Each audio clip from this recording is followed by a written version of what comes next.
Hi all, our names are Kirstin, Alannah and Ciara, and we're going to talk about cancel culture and online shaming. So what is cancel culture and online shaming?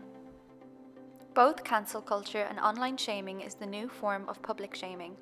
According to Merriam-Webster, cancel culture is the practice or tendency of engaging in mass cancelling as a way of expressing disapproval and exerting social pressure. In other words, when a celebrity or public figure does or says something that is deemed offensive, it leads to public backlash on social media, cancelling the person in question. Online shaming is similar to cancel culture, however, it affects a wider range of people in society. ParentInfo.org explains online shaming as somebody who is targeted and attacked by other online users, usually on social media platforms. This could be because of something they've said or perhaps an image they've posted. Although online shaming is a relatively new concept, shaming itself has been part of the world for centuries. You can even go as far back as the medieval times to see shaming in action. For example, in medieval Britain, shaming parades were held to punish dishonest people on a daily basis. Another example of public shaming in the past would be in the Middle Ages, when the public would throw rotten eggs, vegetables and offal at the accused while they were trapped in a wooden frame with holes for their head and hands.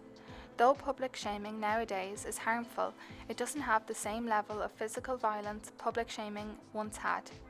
Public shaming has evolved to the recent phenomenon known as cancel culture. Cancel culture first became popular in 2018 with celebrities and influencers becoming the main targets. So what are the pros and cons to cancel culture and online shaming? First, let's take a look at the pros. Cancel culture gives support to those who have felt their voices weren't heard by the justice system. It has been incredibly helpful to those fighting against sexism, racism and other forms of abuse. An example of where online shaming and cancel culture was used in a proactive and positive way was the Me Too movement. Harvey Weinstein was accused of sexual assault, sexual harassment and rape by dozens of women over a period of at least 30 years. With the help of social media, these women were able to find support and empower each other. The hashtag #MeToo movement raised the voices of many men and women who have experienced sexual assault. In the process of doing so, they were able to tarnish the reputation of Weinstein through online shaming and cancel culture. But of course, there are many cons to cancel culture and online shaming. There is an extremely toxic side of cancel culture and online shaming that we know all too well about. Online shaming and cancel culture can be done out of malice and malicious intent. It can destroy the lives and mental health of the victims and has nearly become trendy at this point, with people participating in it for drama or entertainment purposes. A time where we learnt of the devastating effects online shaming and cancel culture can have on a person is when popular and beloved TV host Caroline Flack took her own life due to the constant abuse she received online.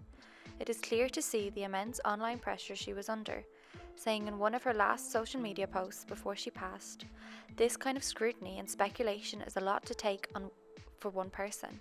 I'm a human being at the end of the day. This tragic outcome highlights the impact online shaming and cancel culture can have on a person."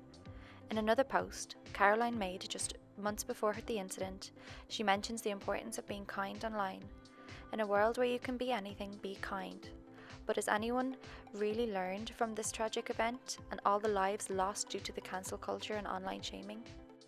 Although social media has new features to prevent this sort of thing from happening, is it enough? Have people started to become desensitized to the brutality of online hate and the effect that it has on other people? With social media continuing to grow and the lack of accountability put on online trolls, it is more important now than ever to discuss the dangers of cancel culture and online shaming. More importantly, it's not just our responsibility to advocate for these changes, but for these social media sites to implement them.